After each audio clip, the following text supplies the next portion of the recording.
O Senhor é o meu pastor, nada me faltará. Ele me faz repousar em pastos verdejantes, leva-me para junto das águas de descanso, refrigera minha alma, guia-me pelas veredas da justiça por amor do seu nome. Ainda que eu ande pelo vale da sombra da morte, não temerei mal algum, porque tu estás comigo. O teu bordão e o teu cajado me consolam. Preparas-me uma mesa na presença dos meus adversários. Unges-me a cabeça com óleo, o meu cálice transborda. Bondade e misericórdia certamente me seguirão todos os dias da minha vida, e habitarei na casa do Senhor para todo o sempre. Observe a ordem que está aqui no Salmo 23. Primeiro fala de pastos verdejantes. Depois, fala em água de descanso.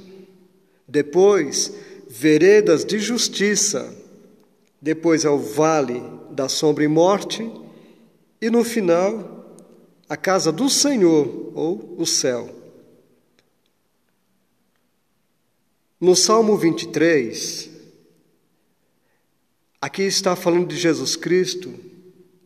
É Cristo, além da vida. Bem diferente do Salmo 22, que fala sobre Jesus Cristo, mas fala na morte do Senhor Jesus. Então esta é a ordem. Ninguém deve conhecê-lo como pastor, sem antes conhecê-lo como Salvador. No Salmo 22, é apresentado Jesus como aquele que morre, o cordeiro que é imolado, aquele que é o Salvador. E no Salmo 23, ele é apresentado como o pastor. Quando Davi diz, o Senhor é o meu pastor, ele está dizendo no original hebraico, Jeová Raá, o Senhor meu pastor. Observa que no Salmo 23, o versículo 1, nada me faltará. Ou seja, com respeito às necessidades, aqui o verso 1 está falando sobre provisão.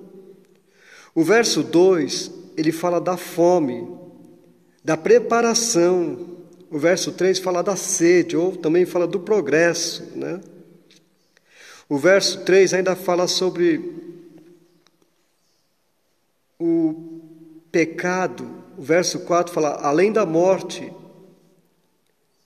O medo da morte, por exemplo, né? O verso 5 fala sobre os nossos inimigos. O verso 5 fala ainda sobre provisão. E o verso 6, para estar em sua casa. E o verso 6 ainda fala num privilégio. E o verso 7 fala de um plano realizado lá no céu. Então, ainda no Salmo 23, olha o que nós encontramos. Quando diz, o Senhor é o meu pastor, nos leva, pelo menos a mim me leva, né, a lembrar de João capítulo 10, o verso 11. Eu sugiro que você leia. Quando fala que o Senhor é a minha paz, no Salmo 23 fala sobre a paz, então, Juízes capítulo 6, verso 24, fala que o Senhor também é a minha saúde, no Salmo 23 fala isso. Então, eu me lembro lá em Êxodo capítulo 15, verso 26, quando fala em justiça no Salmo 23, eu me lembro de Jeremias capítulo 23, o verso 6. Quando fala, tu estás comigo, quando fala em companheiro, eu me lembro de Ezequiel capítulo 48, verso 35. Quando fala em vitória, eu me recordo de Êxodo capítulo 17, verso 15. Quando fala em provisão, eu me lembro de Gênesis 22, 14. Abraão dizendo, o Senhor proverá. Então veja, o Salmo 23, o verso 4, observa isso.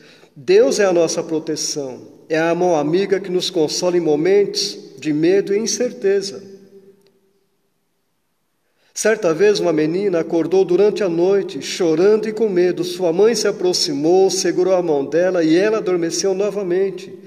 Seu coração se tranquilizou ao sentir a mão de sua mãe. E Deus nos protege da mesma forma e com muito mais poder. Segure na mão de Deus e não tenha medo. Veja,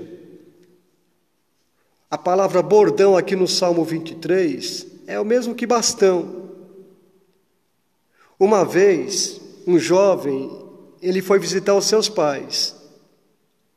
E lá na casa do pai dele, bem longe em uma fazenda, o pai dele tinha um armário e lá ele colecionava vários bordões ou várias bengalas, né?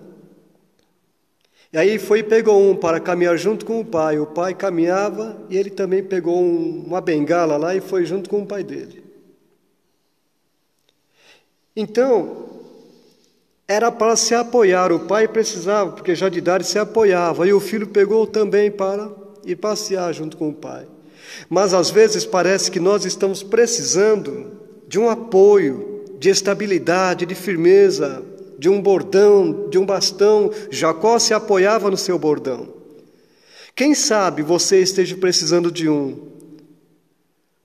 Se você estiver em perigo, leia o Salmo 112, verso 7. É um grande bordão para você se apoiar. Você sofreu uma perda? Tem um outro bordão aqui para você se apoiar. Salmo 30, verso 5. Você está doente, está sofrendo por causa da doença na sua família ou de alguém que você gosta? Tem um bordão para você se apoiar. Jeremias capítulo 29, verso 8. Você está passando por algum perigo, por uma situação de emergência? Tem um outro bordão para você se firmar, para você se apoiar. Isaías capítulo 8, verso 16. Isaías capítulo 28, verso 16. Então observa que Deus colocou a nosso dispor recursos para que nós possamos continuar servindo a Deus com alegria e firme. Então que Deus te abençoe, que o Senhor te guarde, que o Senhor te prospere. Medite no Salmo 23. O Senhor é o nosso pastor, é aquele que deu a sua própria vida por nós e Ele cuida de nós hoje. O pastor ressurreto, o pastor Jesus, esse é o pastor que não falha, é o pastor que tem tudo sob o seu controle, nada escapa do seu controle, do seu poder, da sua sabedoria. Nós temos que confiar neste pastor, porque ele não falha. Que o Senhor te abençoe e guarde, em nome de Jesus. Se você ainda não se inscreveu em meu canal aqui no YouTube, faça isto. E clique no sininho para receber notificação, porque eu estou gravando todos os dias algo para a tua meditação. Compartilha com os teus contatos e que Deus abençoe muito a tua vida. Em nome de Jesus, fica na paz do Senhor. Que o Jeová Raá, que o Senhor seja sempre o teu pastor. Fica na paz do Senhor. Amém.